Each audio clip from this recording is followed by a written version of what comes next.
Assalamualaikum warahmatullahi wabarakatuh. Salam sehat untuk kita semua. Semoga kita semua selalu mendapat lindungan Allah Subhanahu wa Ta'ala ya. Amin ya Robbal 'Alamin. Kesempatan kali ini Mimin akan membagikan satu cerita misteri. Seperti apa ceritanya? Mari kita mulai.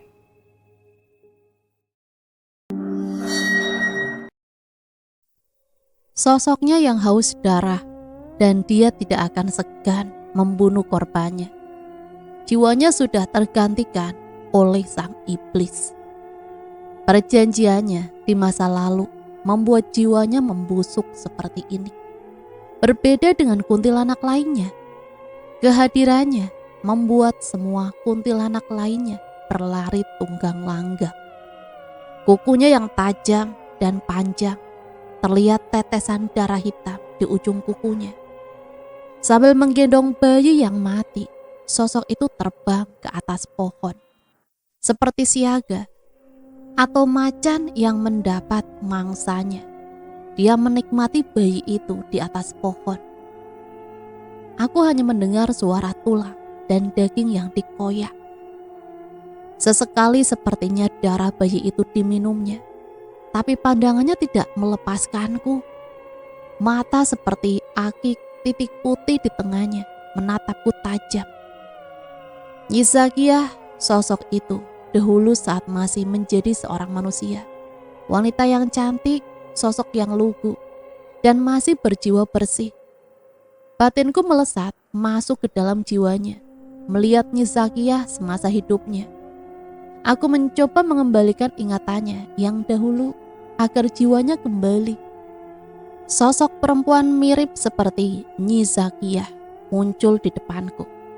Namun lebih seram dari sosok Nyi Zakiyah. Lidahnya yang menjulur sampai tanah. Matanya hampir terdapat di seluruh tubuhnya. Tangannya ada 6. Cara berjalannya aneh. Kedua kakinya di atas dan tangannya di bawah. Inilah sosok yang telah melakukan perjanjian dengan Nyi Zakiyah. Dot, sudah pukul 12 malam. Aku melihat jam di dinding rumah Dodi. Nginep aja di sini, udah malam, besok pagi baru pulang. Dodi menyarankanku untuk menginap di rumahnya. Aku belum izin nginap ke orang tuaku, aku pulang saja deh. Ya sudah, hati-hati ya. Dodi mengantarku ke depan rumahnya dan aku segera mengayuh sepedaku. Keadaan jalan sudah sepi sekali. Saat itu tahun 1997 di daerah Banten. Zaman itu masih ikut Provinsi Jawa Barat. Saat itu aku masih sekolah di bangku kelas 2 SMP. Aku terus mengayuh sepedaku dan penerangan jalan belum selengkap sekarang. Hanya jalan-jalan protokol tertentu saja yang diberi penerangan. Setelah melewati kampung yang bernama Lebak Picung, aku mengayuh sepedaku menanjak menuju jembatan Sungai Ciujung. Ada 2 jembatan yang menghubungkan kampung Lebak Sambel dengan kampung Lebak Picung, yaitu jembatan khusus kereta api dan jembatan khusus kendaraan. Aku menyetel gigi sepedaku lebih ringan. Sesampainya di tengah jembatan, aku berhenti karena di atas bangunan rangka jembatan ada sesosok wanita yang duduk melihat tajam ke arahku. Kemudian sosok itu turun dari bangunan, terbang perlahan. Tidak ada penerangan di jembatan itu.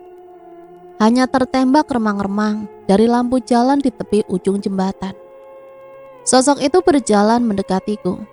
Aku menarik nafas dalam-dalam dan membaca segala doa yang aku bisa.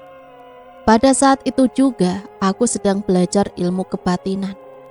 Jadi bagaimana membentengi diri dari makhluk halus sejenis jin dan makhluk halus pengganggu.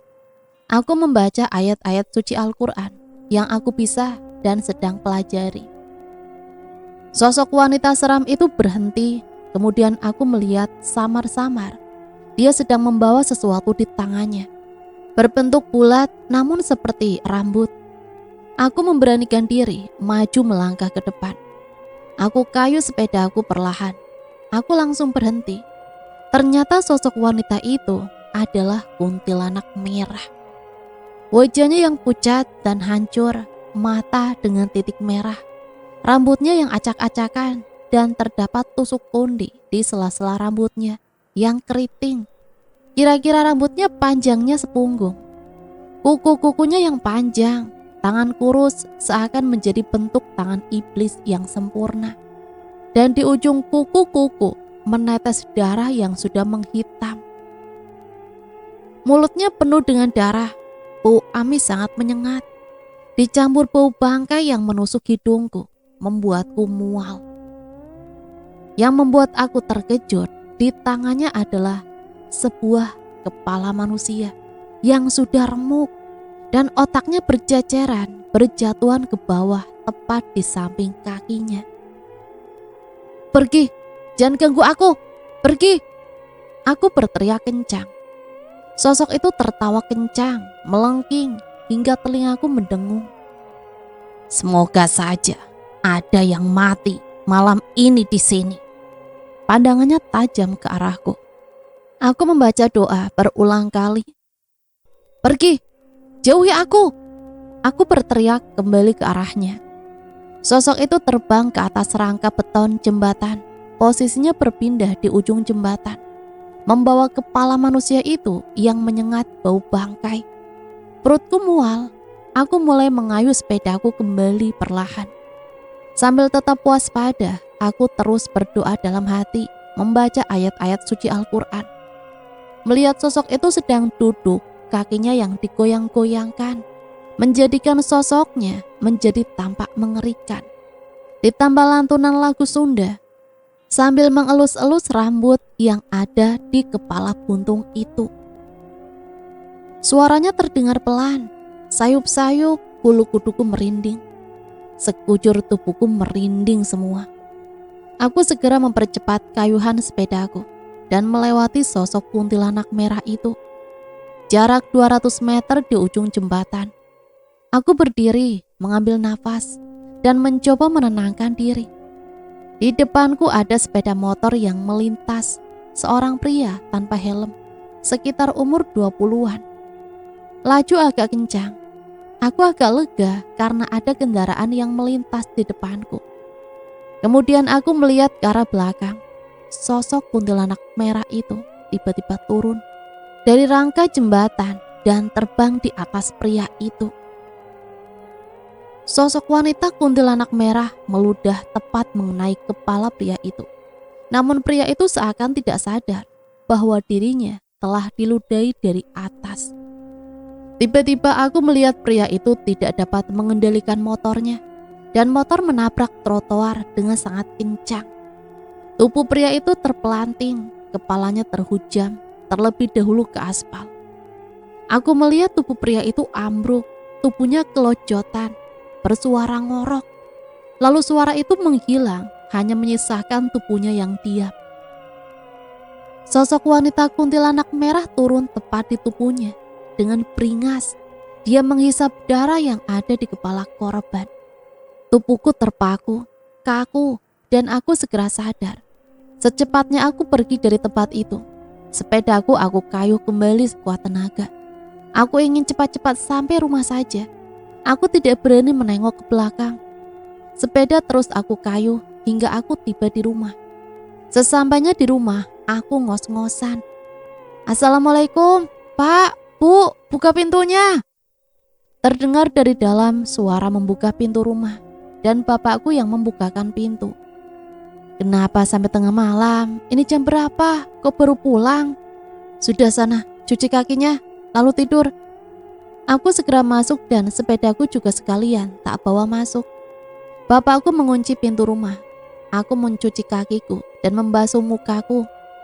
Sosok itu, wajah itu masih terbayang di kepalaku. Dan melihat kejadian kecelakaan tadi masih terbayang di kepalaku. Astagfirullahaladzim. Jenis kuntilanak apa itu? Aku baru melihatnya. Sungguh biadab, sungguh menjijikan. Tiba-tiba aku mencium bau busuk dan bau amis. Perlahan suara bisikan di telingaku terdengar. Kau sudah melihatku bekerja. Kau sudah kutandai. Kau harus mati. Tapi tidak sekarang. Kemudian suara itu menghilang. Jantungku langsung berdetak kencang. Aku adalah ketua kelas di kelasku. Aku disuruh ibu wali kelas untuk mengantarkan surat kepada orang tua salah satu siswa. Sebut saja namanya Wakaf. Wakaf tidak pernah masuk kelas sudah 2 minggu ini tanpa ada keterangan. Dia merupakan siswa yang memang tinggal kelas. Seharusnya dia tahun ini kelas 3 SMP, namun entah bagaimana dia tidak naik kelas. Dia termasuk anak yang bandel, tapi menurutku tidak. Aku mengenalnya dia anak yang baik. Sebelum aku ke rumah Wakaf, aku mampir bersama Dodi pergi ke rumah temanku perempuan bernama Dwi, di mana rumahnya dekat dengan jembatan Ciujung itu. Aku mengerjakan LKS dan membahas mengenai kegiatan ekstrakurikuler. Dwi, aku lupa aku harus mengantarkan surat dari Bu Erni, wali kelas, ke rumah Wakaf. Dia sudah 2 minggu ini tidak masuk. Aku pamit kepada mereka. Waktu itu sudah menunjukkan pukul 4 sore. Ku kayu sepedaku menuju rumah Wakaf. Pada saat belokan perempatan kampung Lebak Sambel, aku masih ingat Nyi Zakiyah mengeksekusi korbannya. Aku bertanya-tanya kepada warga di sana. Sampailah aku di rumah Wakaf dan rumah itu kosong. Aku menunggu di depan rumah Wakaf sudah sekitar 3 jam. Dan tetangga pun tidak ada yang keluar rumah. Aku mencoba bertanya kepada tetangga yang lain, dan mereka juga tidak tahu kemana orang tua Wakaf. Bahkan batang hidung Wakaf juga tidak kelihatan di rumah ini. Apa aku salah rumah? Pikirku. Tiba-tiba datang pria sekitar umur 45 tahunan. Ke rumah itu, segera aku menghampiri. Pak, Bapak orang tuanya Wakaf. Oh iya, adik siapa? Saya Jeffrey, saya ketua kelas Wakaf. Saya mau mengantarkan surat dari Bu Erni, wali kelas Wakaf. Aku menyerahkan surat itu dan diterima oleh ayahnya Wakaf. Kemudian aku pamit dan waktu itu sudah maghrib.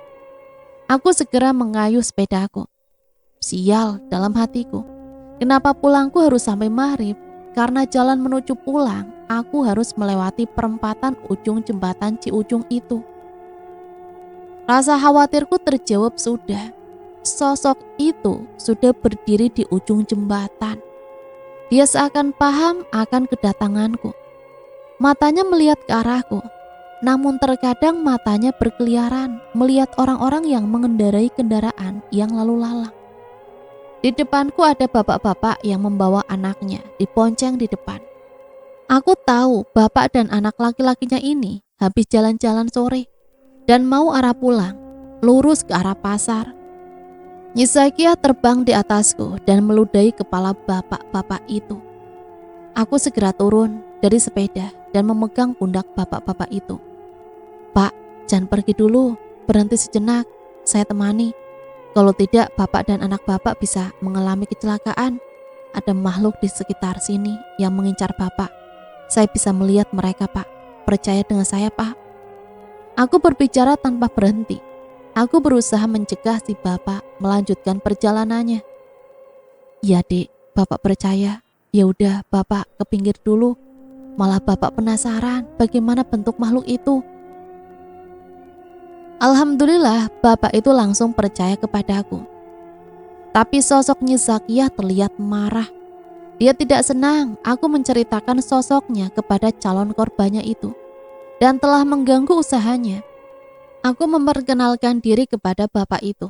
Tiba-tiba anaknya seolah terhipnotis sesuatu. Matanya melihat ke arah seberang jalan. Aku dan si bapak lengah asik dengan obrolan. Anak si bapak menyeberang begitu saja.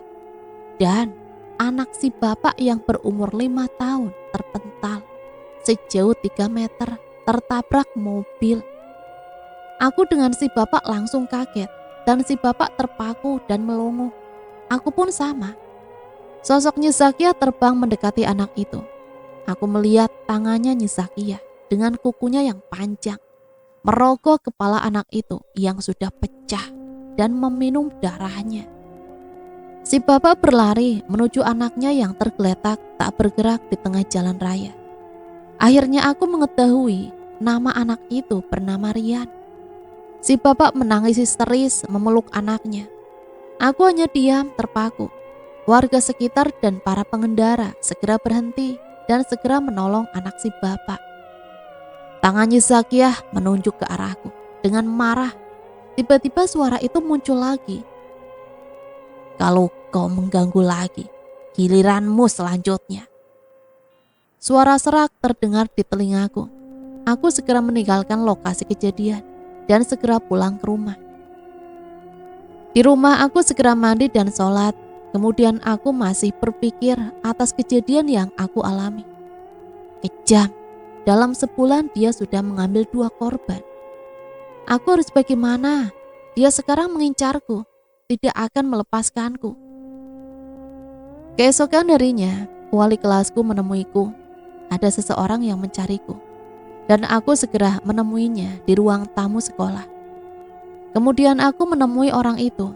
Aku penasaran siapa yang mencariku. Tumben sekali, karena aku tidak pernah mendapatkan tamu selama sekolah. Setibanya di ruang tamu sekolah, aku melihat bapak yang kemarin waktu kejadian. Si bapak mengenakan seragam Pemda, duduk di sofa melihatku. Aku segera menemuinya. Ada apa ya Pak? Saya kira siapa? Nak Jeffrey, saya belum memperkenalkan diri. Nama saya Pak Suhendi. Saya masih penasaran atas kejadian yang saya alami kemarin. Saya ingin balas dendam. Saya ingin menghancurkan sosok yang bernama Zakiyah itu. Saya meminta bantuan Nak Jeffrey. Saya mohon, saya mempercayai kata-kata Nak Jeffrey.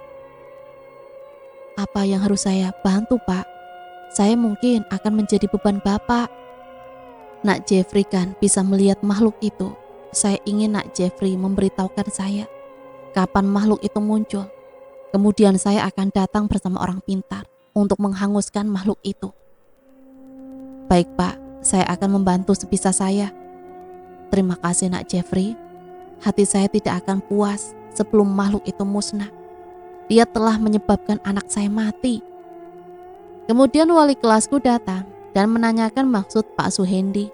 Kemudian Pak Suhendi menceritakan maksudnya.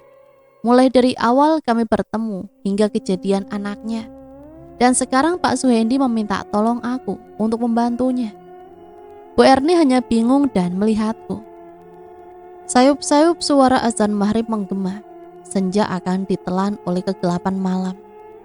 Sehabis aku melaksanakan sholat maghrib, Pak Suhendi datang ke rumahku dan meminta izin orang tuaku untuk membawaku keluar rumah.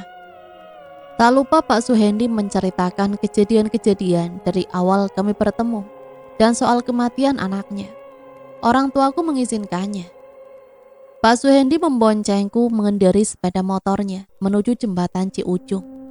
Setibanya kami di sana, aku melihat ke sekeliling, tidak ada penampakan Zakiyah. Hanya penampakan makhluk-makhluk seperti jin dan kuntilanak biasa. Nak Jeffrey, apakah sekarang dia ada di sana? Tidak Pak. Baik, kita tunggu. Nak Jeffrey, berarti kejadian-kejadian yang selama ini terjadi di perempatan Lebak Sambel itu adalah ulah makhluk itu. Benar Pak, kehadirannya membuat makhluk astral lain menyingkir dan saya merasakan adanya kekuatan yang kuat dalam diri makhluk itu. Seperti dikendalikan sesuatu. Dikendalikan, apa maksudnya Nak Jeffrey? Seperti bukan murni dia melakukannya.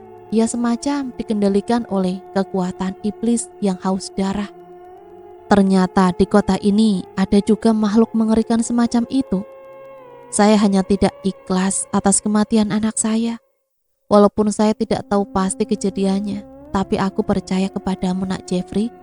Saya hanya ingin tidak ada korban-korban lain, cukup anak saya saja. Iya Pak, semoga Bapak dapat menghentikan makhluk itu. Saya tidak dapat berbuat banyak saat ini Pak. Sudah lebih dari 3 jam kami diam menatap jembatan itu. Dan sosok itu benar-benar tidak menampakkan dirinya. Baik, malam ini cukup Nak Jeffrey, kita pulang. Besok malam nanti kita kesini lagi. Pak Suhendi mengakhiri investigasinya.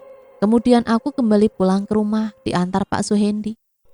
Kemudian Pak Suhendi pamit dan malam berikutnya izin untuk membawaku ke tempat itu lagi. Aku menceritakan kegiatan yang tadi aku lakukan dengan Pak Suhendi kepada bapakku. Jeff, makhluk itu menerormu tidak? Iya Pak, soalnya sudah 3 malam ini Bapak terbangun, ada bau amis dan bau bangkai dari arah dapur. Bapak merasakan hawa kehadiran makhluk astral. Apakah itu dia? Iya Pak, benar itu dia. Ciri khasnya bau amis dan bau bangkai. Malam ini kamu jangan tidur sampai jam 3 subuh. Pakai sholat malam dan zikir. Nanti Bapak temani. Tepat jam 1 malam ada suara anak ayam terdengar mengitari rumahku. Bapakku menyuruhku untuk diam dan tidak bergerak. Selama hampir setengah jam suara anak ayam itu mengitari rumahku. Tiba-tiba di dapur ada suara seperti seseorang yang mengetuk pintu dapur berkali-kali. Kemudian bau bangkai dan bau amis menyebar ke ruang tengah rumahku. Bapakku mulutnya tidak diam membaca ayat-ayat suci Al-Quran. Begitupun aku. Bapakku melangkah ke arah dapur, diikuti aku di belakangnya. Perlahan Bapak membuka pintu dan mengarah ke dapur. Pintu dapur terbuka dan tidak terlihat apapun. Tiba-tiba ada kaki rusak berbau busuk turun perlahan tepat di depan mata kami. Secara spontan kepala kami menengadah ke atas. Sosoknya Zakia yang terbang dengan senyuman mengerikan, ditambah sosok mata merah menatap kami. Bapak segera memegangiku dan mundur masuk ke dalam ruang tengah dan menutup pintu dapur. Kemudian Bapak mengeluarkan tasbih dari sakunya dan memutarnya. Pintu dapur seperti ditendang dengan keras dan suaranya begitu keras hingga membangunkan ibuku yang sedang tidur. Di samping rumah terdengar suara, "Aku Nyi Zakia tidak akan melepaskan kau anak kecil. Sudah berani mengganggu urusanku. Kau sudah menantangku. Kau akan mati." Suara parau serak itu terdengar dan tawa itu melengking sampai telinga kami mendengung. Jendela rumahku hingga bergetar. Kemudian suara itu menghilang perlahan seakan menjauh. Kami bertiga saling memandang dan berpegangan tangan. Atas kejadian semalam, Bapak dan Ibu sepakat untuk segera menemui Pak Safei, yang di daerah kami dianggap mempunyai kelebihan dan kemampuan untuk mengusir makhluk halus. Dan ternyata Bapak dan Pak Safei adalah murid seperguruan leluhur desa kami, yaitu Mbah Salim, yang merupakan kiai di desa kami. Namun pada saat itu Bapak belajar ke arah kedikdayaan dan Pak Safei lebih fokus kepada kebatinan. Aku bersama Bapak sore itu menaiki motor dibonceng Bapak ke rumah Pak Safei. Rumah yang sederhana berwarna biru, pagar bambu dan di depannya ada pohon mangga. Bapak memarkirkan motornya di pohon itu. "Assalamualaikum." "Waalaikumsalam." "Kang Yanto, ada apa ya? Tumben sore-sore ke rumah, biasanya hari libur Kang Yanto kesini." Pak Safei membuka pembicaraan. Kemudian Bapak menceritakan kejadian demi kejadian yang menimpaku dan menimpa keluargaku. Mengenai kuntilanak merah. Tiba-tiba Pak Safei memegang kepalaku dan dia mencoba melihat rekaman penglihatanku. Setelah 10 menit Pak Safei membuka matanya. "Sangat serius Kang Yanto, saya sudah melihat sosok kuntilanak merah itu. Dia sekarang sudah merasakan dirinya merasa terganggu oleh saya dan Jeffrey adalah target utamanya. Dia sedang mencari cangkang." "Maksudnya mencari cangkang bagaimana?" "Jeffrey anak yang mempunyai kemampuan khusus, dapat melihat makhluk tak kasat mata, seperti saya dahulu. Dan tubuh Jeffrey adalah cangkang atau rumah yang cocok untuk dia tempati. Makhluk itu ingin menguasai tubuh Jeffrey, dan selanjutnya akan mengambil alih sepenuhnya tubuh Jeffrey. Kang Yanto, kita membicarakan dia, sama saja sekarang kita itu mengundang dia ke sini. Dan dia sekarang ini sudah mencium pembicaraan kita. Aku merasakannya. Bawa air ini, minumkan ke seluruh anggota keluarga Kang Yanto. Dan sisanya masukkan ember, siram ke seluruh penjuru rumah. Baiklah VI, akan kulakukan. Sudah maghrib, aku akan pulang. Terima kasih atas bantuanmu.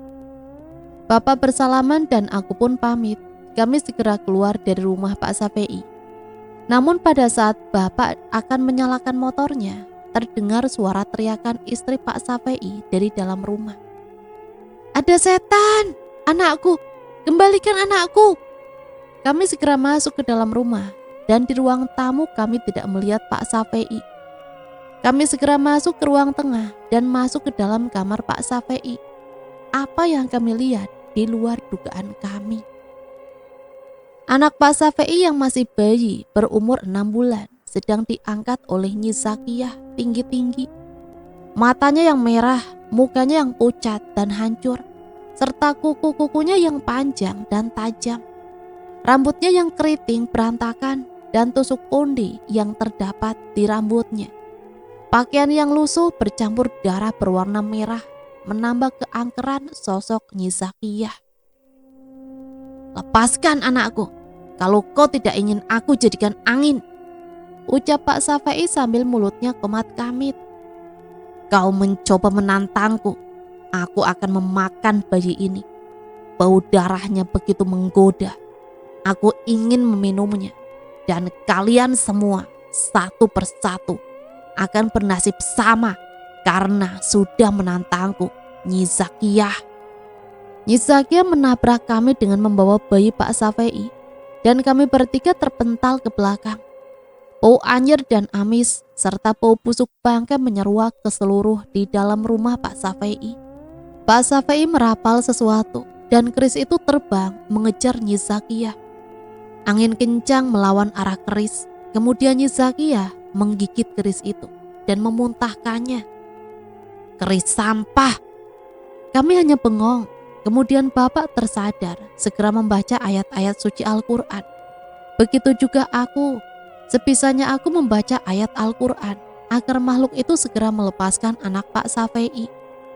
Tiba-tiba Pak Safei kerasukan dan matanya melotot. Makhluk jahanam, aku Ki Buyut Aji Soma akan melawanmu. Tubuh Pak Safei refleks, naik ke atas pohon dan melihat tubuhnya seolah menjadi ringan, mendorong Nyi Zakiyah dan segera mengambil bayi. Namun Pak Safei sempat terkena cakaran di dahinya dan sedikit mengeluarkan darah. Bayi yang ditaruh di tanah oleh Pak Safei segera diambil Bapak dan dibawa ke dalam rumah. Dan aku mengikuti Bapak dan segera menyadarkan istri Pak Safei. Kulihat Pak Safei sedang bertarung dengan Nyi Zakiyah. Syukurlah ternyata Eyang membantuku. Pak Safei menarik nafas yang dadanya sesak akibat menabrak tembok. Kemudian kami masuk segera ke dalam rumah dan melihat kondisi istri Pak Safei dan anaknya. Bapak dan Pak Safei segera membopong istri Pak Safei dan membawa anaknya Pak Safei ke dalam kamar. Ini masalah serius Kang Yanto. Aku harus menemui Kang Tono. Aku tidak dapat melawannya sendirian. Ketika kami sedang mengobrol, tiba-tiba kaca rumah di ruang tamu Pak Safei pecah. Kami yang berada di dalam kamar Pak Safei terkejut dan kaget. Segera kami ke arah ruang tamu, melihat keris ular berpegang wanita bermahkota di lantai bersama pecahan kaca. Dengan kondisi keris patah dan separuhnya sudah tidak ada. Oh tidak, Eyang juga kalah. Bahaya ini, bahaya. Dia sudah memakan keris itu. Pak Safei menatap kaca rumahnya yang pecah. Kejadian di rumah Pak Safei menurutku adalah kejadian luar biasa. Pak Safei kemudian memanggil warga dan tetangganya dan menceritakan kejadian yang terjadi. Lalu para warga membantu dan membersihkan sisa-sisa kaca dan membetulkan pagar rumah Pak Safei. Besok Bapak izin tidak kerja dulu. Bapak sama Pak Safei mau ke rumah Pak Tono, teman seperguruan Bapak. Iya Pak, aku tidak menyangka Pak Safei bisa kalah dengan makhluk itu Pak. Untungnya ada keris berkepala wanita bermahkota itu menolongku. Kalau tidak, entah apa yang terjadi denganku, istri Pak Safei, dan terutama bayinya. Apakah Pak Tono dapat menghadapi makhluk ini, Pak? Bapak tidak tahu. Di antara kami yang paling mumpuni adalah Pak Tono dan satu lagi Pak Alkia. Kalau Pak Tono tidak dapat menghadapi makhluk ini, mau gak mau, Bapak, Pak Tono, dan Pak Safei menemui Pak Alkia. Sudah 5 hari ini keadaan aman dan Nyi Zakia tidak menampakkan diri. Selesai pulang dari musola melaksanakan sholat maghrib, aku dan Bapak duduk di ruang tamu. Tiba-tiba ada suara motor di depan rumah dan ternyata itu Pak Suhendi. Kemudian Pak Suhendi dan Bapak mengobrol. Bapak pun menceritakan kejadian-kejadian yang minggu-minggu ini kami alami saat berhadapan dengan Nyi Zakia. Kemudian Pak Suhendi menjelaskan maksudnya. Saya mendengar kota ini sedang ramai pembongkaran jenazah bayi. Saya mendapat informasi dari teman, menurutnya sudah 2 kasus pembongkaran dalam 1 minggu. Sementara pihak kepolisian hanya memperkirakan pelakunya adalah orang yang sedang menganut ilmu hitam. Namun kenapa hati saya berkata lain? Bahwa kejadian ini adalah ulah Nyi Zakia. Dan saya mendapat informasi dari adik saya yang bekerja di rumah sakit bahwa ada bayi yang meninggal tadi sore dan malam ini akan dikebumikan di desa Kaum. Ya sudah, ayo kita ke sana dan saya akan mengajak Pak Safei. Kebetulan beliau tinggal di desa itu. Pukul 20, kami berduyun-duyun menuju kuburan dan menguburkan bayi tersebut. Setelah dikuburkan dan didoakan, para warga meninggalkan lokasi pemakaman. Situasi kuburan sudah kembali hening dan sepi. Namun Pak Safei, Pak Suhendi, Bapak dan aku disaksikan oleh 2 warga yang merupakan tetangga Pak Safei. Kami berdiam bersembunyi di belakang pohon randu yang ada di tengah pemakaman. Aku merasakan bahwa Nyi Zakia sudah mencium jenazah bayi ini. Pak Safei seakan merasa bahwa Nyi Zakia akan datang.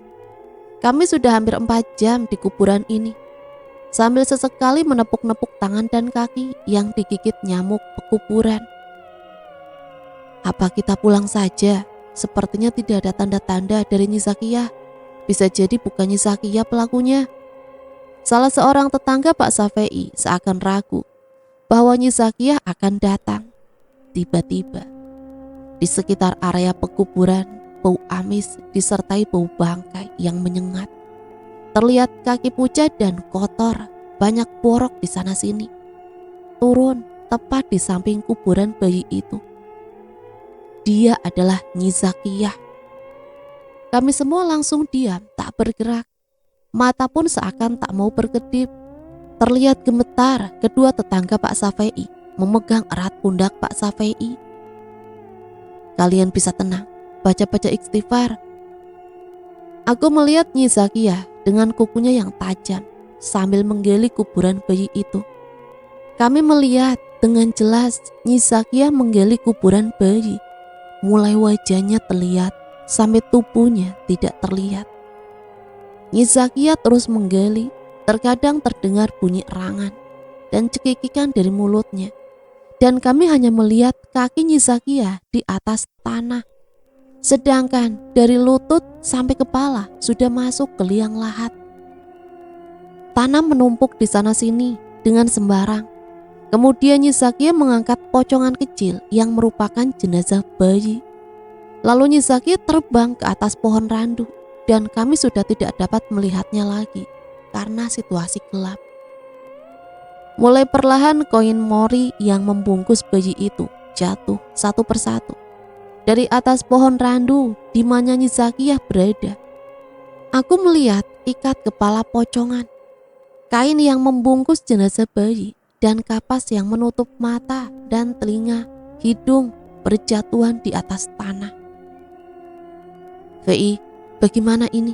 Nyi Zakia sudah melucuti semuanya. Apa tindakan kita? Bapak berbisik di telinga Pak Safei. Aku akan menghadapinya sekali lagi, Kang Yanto. Kepada yang lain tolong bantu dengan doa dan jangan coba-coba mendekati pohon randu itu. biar saya dan Kang Yanto yang ke sana. Bapak mengeluarkan goloknya dari sarungnya yang sudah dipersiapkan dari rumah. Aku dan yang lainnya tetap mengawasi di balik pohon randu. Langkah Bapak dan Pak Safai perlahan telah mendekati pohon randu di mana Nyi Zakiyah berada. Pak Safai memejamkan matanya sambil mulutnya komat kamit. Tiba-tiba terdengar suara tawa yang melengking.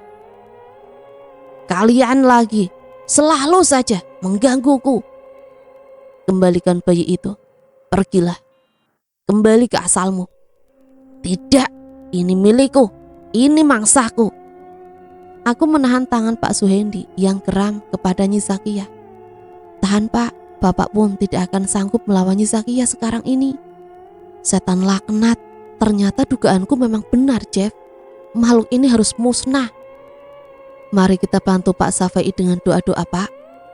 Tiba-tiba darah yang sudah hitam mengental mengalir dari dinding pohon randu tempat Nyi Zakiyah berada, turun ke tanah dan merembas ke bawah. Bapak yang membawa senter segera mengarahkan cahaya senter sesuai aliran darah yang mengalir dari atas. Nyi Zakiyah melubangi leher jenazah bayi dan meminumnya seperti meminum kelapa muda. Dan jeroan bayi itu sudah terburai. Pak Safai wajahnya hijau membiru dan langsung muntah di tempat. Hanya Bapak yang tenang dan tetap fokus mengarahkan cahaya itu ke arah tubuh Nyi Zakiyah. Sedangkan tetangga Pak Safai berlarian keluar area pemakaman. Hanya aku dan Pak Suhendi yang masih di lokasi dan bersembunyi di belakang pohon randu. Nyi Zakiyah dengan santai menikmati jenazah bayi yang baru lahir itu. Mukanya sudah berlumuran darah. "Turun setan, kau tidak seharusnya berada di dunia ini. Kenapa kau mengganggu manusia? Apa tujuanmu?" Dengan wajah menyeringai dan gigi yang tajam, mata merah melotot. "Apa tujuanku? Cuy!" Nyi Zakiyah meludah, darah kental, bau amis jatuh di depan Bapak. Bapak segera mundur memasang kuda-kuda. Pak Safai maju ke depan dan melemparkan sesuatu dari tangannya. Yang aku lihat adalah harimau hitam gaib. "Kang Yanto, ayo kita pergi dari sini. Kita tidak dapat menghadapi makhluk ini. Aku pun tidak dapat menghadapinya. Pak Suhendi, Jeffrey, lari." Pak Safai menyuruh kami segera meninggalkan lokasi pemakaman. Kami pun berhamburan berlari sekencang-kencangnya meninggalkan lokasi pemakaman. Yang kita hadapi bukanlah sosok Nyi Zakiyah sebenarnya, tapi iblis, Kang Yanto. Kang Yanto, apakah tahu iblis ini suka memakan orang-orang yang sedang melakukan lelaku atau bertapa di hutan-hutan? Tubuh mereka akan dimakan oleh makhluk ini, ulat-ulat. Ini yang pernah diceritakan oleh almarhum guru kita, Yai Salim. Aku teringat akan matanya yang banyak di seluruh tubuhnya. Kemungkinan semasa hidup Nyi Zakiyah melakukan perjanjian dengan makhluk ini dan jiwanya dikuasai oleh iblis ini. Apakah tidak ada cara lain? Anakku mati oleh iblis ini. Aku tidak akan tenang walaupun aku mati sebelum makhluk itu musnah. Pak Suhendi mengernyitkan dahinya. "Sayang, guru kita sudah tiada.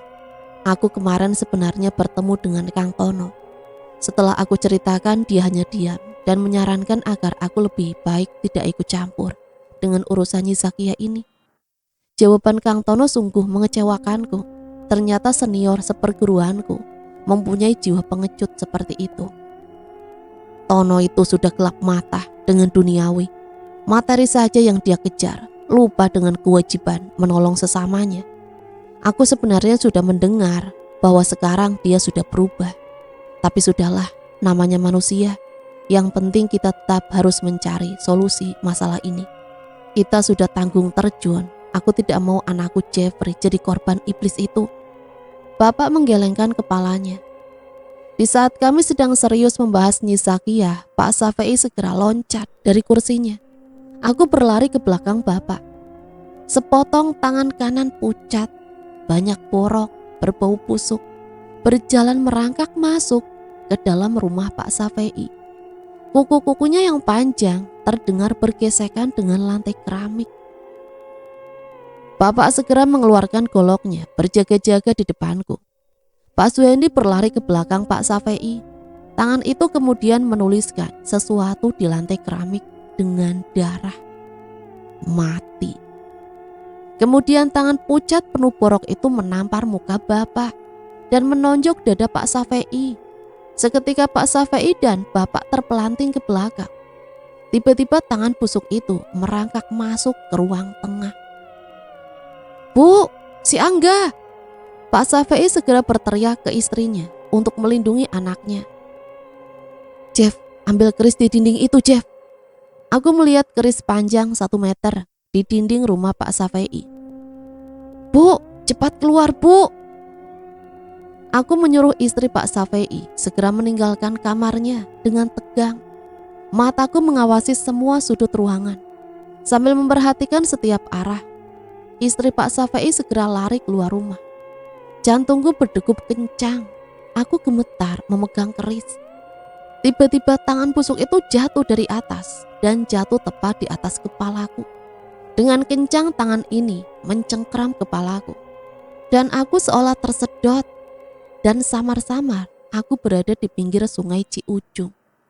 Aku melihat ada 2 orang anak laki-laki sekitar umur 12 tahun. Sedang berenang di pinggir sungai. Mereka sambil tertawa-tawa dan meloncat. Di sudut jembatan aku melihat tusuk kundi itu. Benar, itu sosok Nyi Zakiyah. Berdiri merengis tersenyum menatap anak-anak itu. Empuk tulangnya, enak dikunyahnya. Sosok Nyi Zakiyah bersenandung membuatku gemetar hebat. Dia berjalan pelan mendekati anak-anak itu. Aku ingin berteriak memperingatkan anak-anak itu, namun mulutku tidak dapat berbicara. "Kamu lihat ini, si Jeffrey berani melawanku. Apa kamu bisa menghentikan ini, Jeffrey?" Wajahnya tepat 1 senti di wajahku dan menyemburkan darah kental berhambur di wajahku. Bau busuk membuatku mual. Sambil bersenandung, sosok Nyi Zakiyah menatapku tajam. Dia masuk ke dalam sungai. Tiba-tiba menarik satu persatu anak-anak kecil itu. Kemudian kedua anak kecil itu mengambang tak bergerak. Kakiku dan tanganku gemetar. "Jeff, bangun Jeff." Bapak menepuk-nepuk pipiku dan memijat-mijat tanganku. Aku pelan-pelan membuka mata. Aku langsung berteriak. "Nyi Zakiyah mengincar anak-anak yang berenang di sungai. Dia menantang kita. Apakah kita dapat menghentikannya?" "Iblis!" Pak Safei membanting keris yang lepas dari tanganku ke lantai. "Tenang Pak Safei, besok kita pergi ke Pandeglang. Saya mempunyai guru di sana. Bagaimana kalau kita meminta saran kepada guru saya itu?" Saut Pak Suhendi. Bunyi palang pintu kereta api arah Pasar Rangkas berbunyi, menahan para pengendara yang akan melintas. Aku dengar pencurian mayat bayi itu adalah bukan manusia loh. Berita ini sudah menyebar heboh kemana-mana. Salah seorang pemuda bercerita di posisi dibonceng di belakang. Aku yakin ini adalah penganut ilmu sesat yang melakukannya, bukan setan. Kalau bertemu makhluk itu ingin aku cincang saja dia. Iya, kita masak aja sampai matang, terus buat cemilan teman-teman minum. Setan adalah makhluk haram, ditemani minuman keras yang haram, sama-sama haram, lengkap sudah. Pemuda kurus tertawa terpingkal-pingkal. Tiba-tiba dari arah belakang ada suara. "Mau mencincangku, mau memasakku, kalian yang akan aku cincang sekarang dan menjadi makananku." Sosok Nyi Zakiyah mendorong motor kedua pemuda dengan kencang, menabrak palang pintu kereta api, dan seketika kereta api dari arah Merak lewat. Tubuh kedua pemuda berhamburan menjadi potongan-potongan daging. Darah berceceran di mana-mana. Motornya terseret sejauh 12 meter. Petugas palang pintu hanya melongo. Begitupun pengendara lain yang menyaksikan seakan mereka bermimpi. Keesokan harinya, Aku dijemput Pak Tomo di sekolahanku. Motor Pak Tomo berhenti di tengah jembatan. Kemudian kami turun dari sepeda motor dan berdiri di trotoar jembatan.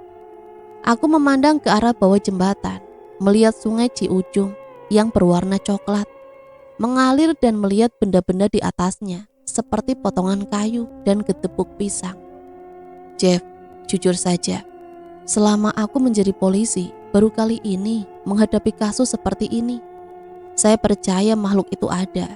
Kamu tahu Jeff, semalam ada kejadian 2 orang pemuda yang tewas tertabrak kereta api. Menurut informasi dan teman saya di Polres, ada saksi mata yang melihat sosok perempuan seperti kuntilanak mendorong motor mereka hingga menabrak palang pintu dan mengakibatkan kedua pemuda itu tewas. Dan seperti yang kamu bilang, sosok itu memakai tusuk konde. Astagfirullahaladzim, rupanya sosok itu terus melakukan teror dan pembunuhan. Pak Safei, bapakku dan Pak Suhendi sudah kehabisan cara untuk menghentikan Nyi Zakiyah. Kejadian demi kejadian yang meresahkan terjadi di kotaku. Rumor mengenai Nyi Zakiyah senter terdengar. Hingga terkadang anak kecil kalau berbuat nakal ditakut-takuti di bawah Nyi Zakiyah, maka anak-anak kecil itu akan patuh dan penurut. VI, apakah bisa dilacak di mana kuburan Nyi Zakiyah? Bapak menatap Pak Safei. Bisa saja, aku pejam Jeffrey. Jeffrey, kemarilah.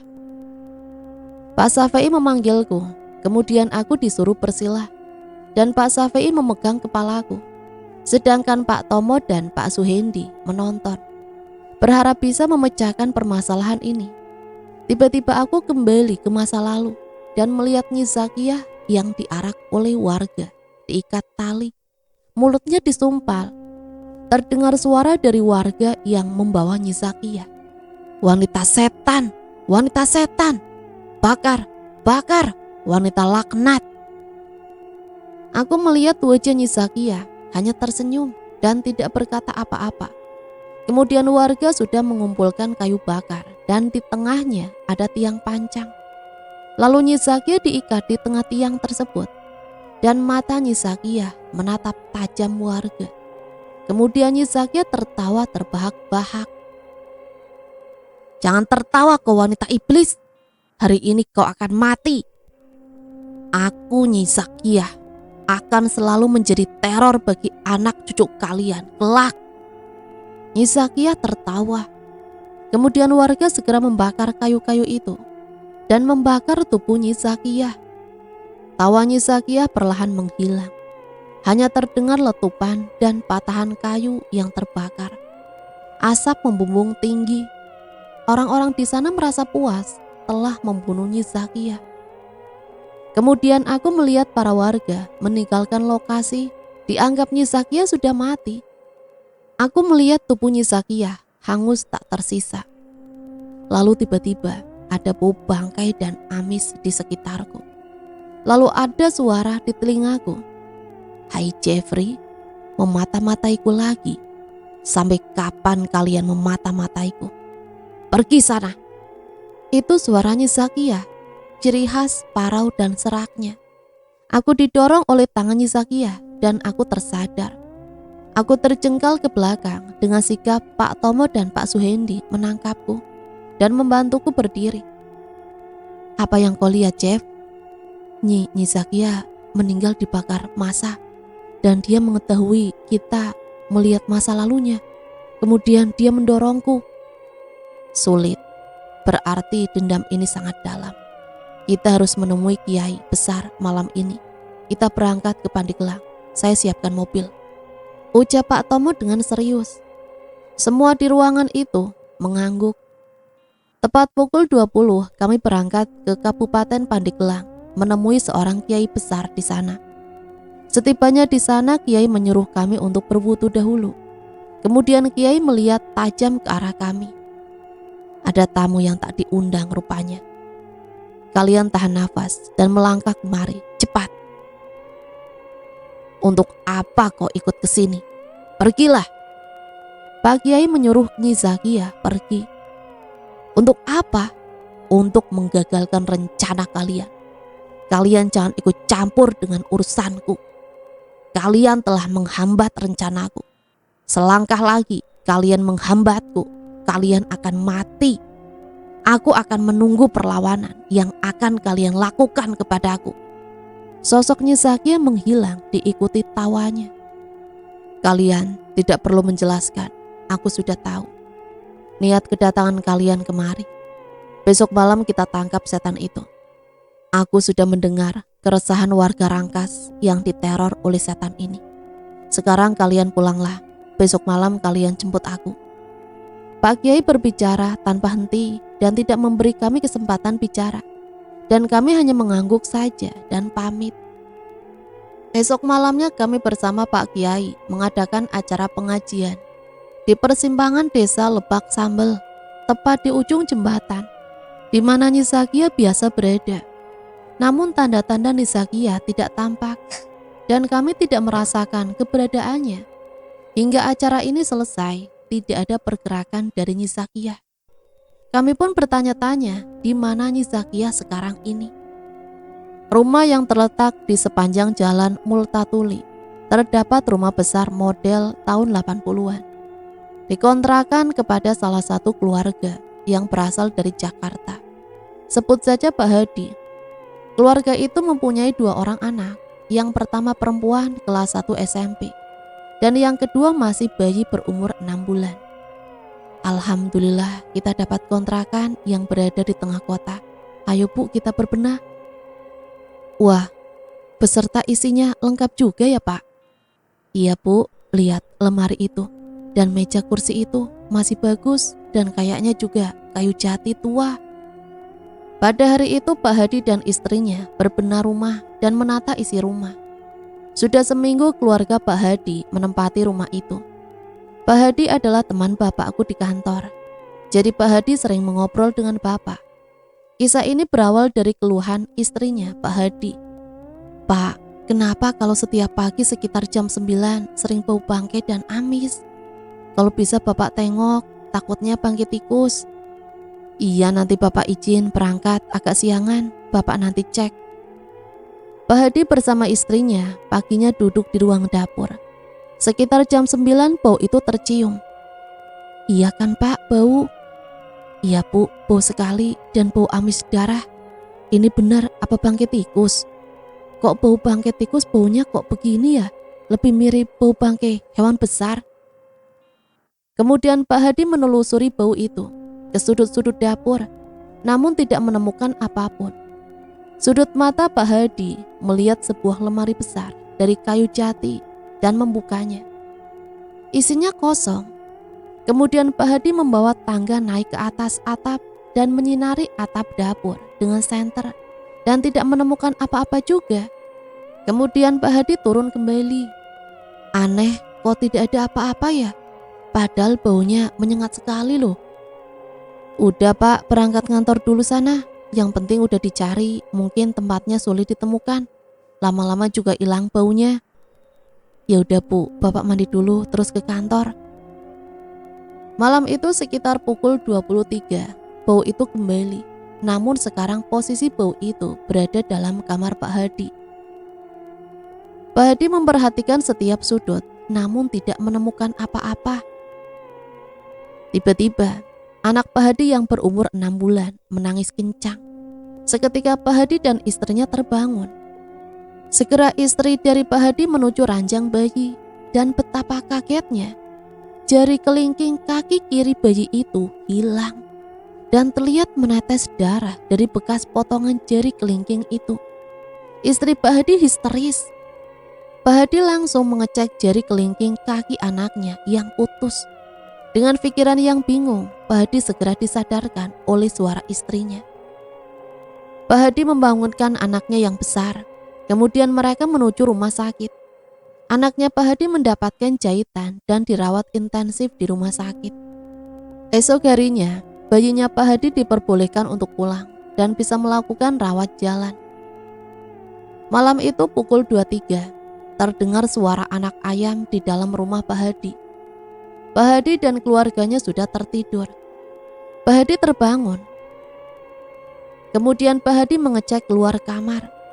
Segera Pak Hadi menutup hidungnya dan Pak Hadi berjalan menelusuri bau tersebut yang mengarah ke dapur.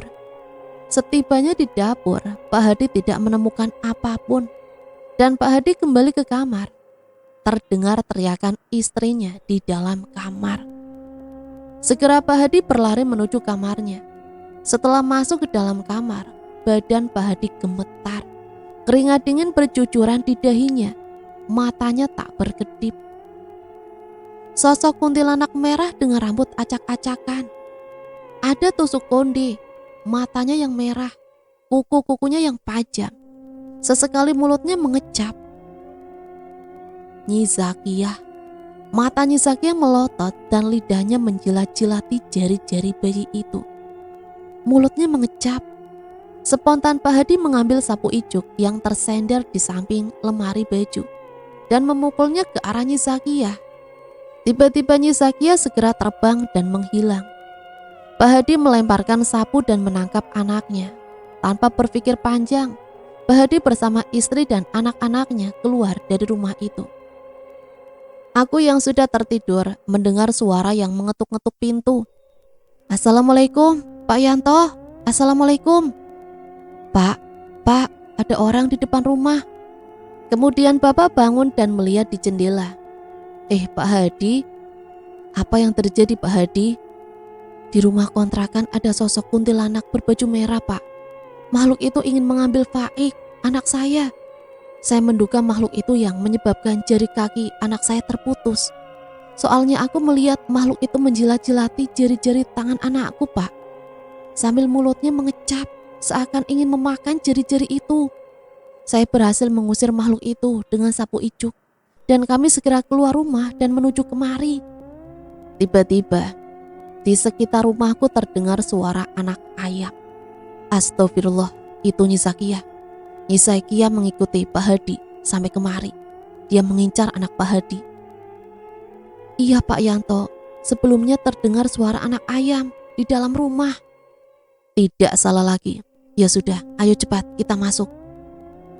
Malam ini kami tidak tidur, berjaga-jaga, takut Nyi Zakiyah kembali. Sampai terdengar azan subuh, Nyi Zakiyah tidak kembali. Kemudian habis sholat subuh, kami tertidur. Hari itu Bapak dan Pak Hadi berangkat ke kantor, sedangkan istri dan anak-anaknya tinggal di rumahku untuk sementara waktu. Sore itu Pak Safei, Pak Suhendi, Pak Tomo, Bapak dan Pak Hadi berkumpul di rumah, menceritakan kejadian yang dialami oleh Pak Hadi. Iblis itu harus musnah. Apa kita tidak dapat melakukan apa-apa terhadap iblis itu? Nyi Zakiyah bukan sembarangan kuntilanak, ilmunya sangat tinggi. Jiwanya sudah dikuasai oleh iblis yang berilmu tinggi. Aku saja kewalahan menghadapinya. Sampai saat ini aku masih berpikir cara untuk mengatasinya. Namun pikiranku mentok. Pak Safei menggelengkan kepalanya. Bagaimana kalau kita pancing Nyi Zakiyah di rumah kontrakan Pak Hadi saja? Karena Nyi Zakiyah mengincar bayinya Pak Hadi. Saya harap besok Pak Hadi bisa kembali ke rumah kontrakan. Pak Hadi tidak usah takut. Kami akan menjaga keluarga Pak Hadi. Saya juga akan membawa anggota saya untuk berjaga-jaga. Ucap Pak Tomo. Baik, sudah kita putuskan besok malam kita semua berada di rumah kontrakan Pak Hadi. Persiapkan diri dengan sapu lidi, Kang. Pak Safei menutup pembicaraan. Esok paginya sore hari pukul 17. Pak Hadi bersama istri dan anak-anaknya masuk ke dalam rumah. Diikuti Bapak, Pak Tomo beserta satu anggotanya. Pak Suhendi, Pak Safei, dan temannya bernama Jaja dan Saketi. Aku sudah merasakan keberadaannya. Pak Jaja tiba-tiba berbicara. Dia sekarang berada di jembatan Ciujung, sedang memperhatikan kita, dan aku pun sedang memperhatikannya. Makhluk itu sepertinya siap berperang melawan kita. Malam itu kami bersiap-siap untuk menghadapi Nyi Zakiyah. Sudah menunjukkan pukul 21. Namun belum ada pergerakan dari Nyi Zakiyah. Tiba-tiba terdengar suara anak ayam di luar rumah. Mata kami saling memandang. Dia sudah datang. Malam ini kami berkumpul, ada Bapak, Pak Safei, Pak Tomo, dan satu anggotanya. Pak Suhendi, Pak Hadi dan juga didampingi Pak Kiai dan 5 santrinya. Faik, anaknya Pak Hadi, sengaja ditaruh di ruang tengah dengan ranjang bayinya. Pak Kiai menyuruh kami mengusapkan air yang telah diberi doa ke wajah kami, dengan tujuan Nyi Zakia tidak akan bisa melihat maupun mengetahui keberadaan kami. Intinya Pak Kiai mau melakukan penyergapan terhadap Nyi Zakia. Kami berdiam diri di salah satu pojok ruangan, memperhatikan Faik, bayi Pak Hadi yang tertidur di ranjang bayi. Kelima santri bersilah dengan tempat yang berbeda, seakan membuat lingkaran besar. Dengan membentuk 5 penjuru, para santri memejamkan matanya. Aku merasakan aura hitam yang kuat telah datang. Tiba-tiba pandangan kami terfokus. Ada benda yang melayang-layang, perlahan jatuh ke lantai. Itu adalah rambut keriting dan terlihat kaku. Satu persatu menumpuk di atas lantai, tapi kami belum dapat melihat sosoknya. Dia sudah datang, bisik Pak Kiai. Benar saja, suara anak ayam itu terdengar dari dapur. Kami semua diam membatuk, jantungku berdegup kencang. Keringat dingin mengucur di dahi kami semua, kecuali Pak Kiai yang masih bersikap tenang.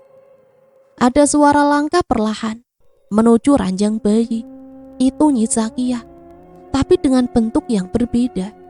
Tidak menggunakan jubah merah, namun dia telanjang. Badannya yang kurus, pucat putih seperti orang mati. Rambutnya yang mengumbul ke atas. Tusuk konde tidak lepas dari rambutnya dan sebagian tergelung. Ada sesuatu yang berbeda, yaitu baunya yang sudah tidak bau bangkai, tapi bau sangit, bau terbakar. Dan aku melihat darah yang keluar dari hidung dan telinganya menetes-netes ke lantai. Terkadang kecapan mulutnya yang keras terdengar jelas. Lidahnya menjulur sedada. Kepalanya menengok ke kanan dan ke kiri, seakan berpikir dia tidak menemukan keberadaan kami dan meninggalkan bayi ini sendirian. Aku melihat para santri yang sudah membentuk lingkaran membuka mata. Mata batinku melihat 5 santri itu membentuk jaringan gaib berwarna emas yang secara otomatis langsung terikat dan menempel ke tubuh Nyi Zakia. Seketika Nyi Zakia berontak dan akan melarikan diri. Namun Pak Kiai segera berdiri di hadapan Nyi Zakia. Dengan sorbannya, Pak Kiai menghantam kepala Nyi Zakia hingga Nyi Zakia berlutut di hadapan Pak Kiai dan tidak bergerak. Sudah cukup perilakumu merugikan bangsa manusia. Tempatmu adalah di neraka.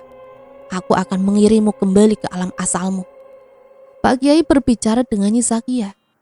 Tiba-tiba Nyi Zakia kepalanya menjadi 2. Ternyata adalah wanita iblis bermata 1000. Manusia, aku akan tetap kembali dengan cara apapun, walaupun kau sekarang mengirimku ke alamku. Iblis mata 1000 itu berteriak. Pak Suhendi yang dari tadi sudah kram tiba-tiba memegang kursi dan menghantamkan ke arah kepala iblis itu, hingga kursi itu hancur berkeping-keping. Iblis sialan, kau telah membunuh anakku. Kau harus mati dan dibakar di neraka. Pak Suhendi mengamuk sejadi-jadinya dan segera Pak Tomo bersama salah satu anggotanya menarik Pak Suhendi dan menguncinya di dalam salah satu kamar. Kemudian Pak Kiai memejamkan matanya, tangannya mengarah ke arah kepala iblis mata 1000 itu. Tiba-tiba badannya Zakia seperti amuba membelah diri menjadi 3. Terdengar dari luar suara kereta kencana bergemerincing, dan aku melihat para algojo raksasa sekitar 10 orang tiba. Dan ada sosok wanita yang memakai mahkota emas dan berpakaian berwarna biru melotot ke arah iblis. Iblis mata 1000 berontak ketakutan, tubuhnya kelojotan, ingin melepaskan diri dari jaring gaib. 10 algojo raksasa membawa rantai dan tubuh iblis itu diikat dari leher, tangan, dan kaki. Membuat onar, membuat masalah. Kau di kerajaanku, kujadikan pondasi tiang kerajaan. Sampai hari akhir tiba, kau akan menderita. ucap wanita yang memakai mahkota emas. Sudah lama nak tidak bertemu. Kau sekarang sudah tua. Kau ingat aku hanya dapat dipanggil 2 kali dalam hidupmu. Kau sudah memanggilku sekali. Gunakan yang kedua kali untuk yang bermanfaat. Iblis ini aku akan membawanya. Sisanya kau dapat mengatasinya. Ingat yang ibu ajarkan. Pegang teguh agamamu dan jangan pernah tergiur oleh kenikmatan dunia. Wanita itu menyebut Kiai seperti seolah seorang anak dan dia menyebut dirinya ibu. Aku hanya terheran-heran karena wanita itu sangat muda sekali, sekitar umur 25 tahunan dan Pak Kiai sudah berumur 8 tahunan.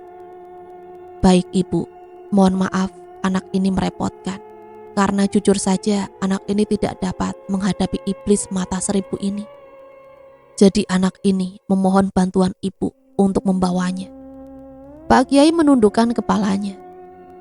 Baik anakku, ibu pamit, jaga dirimu baik-baik.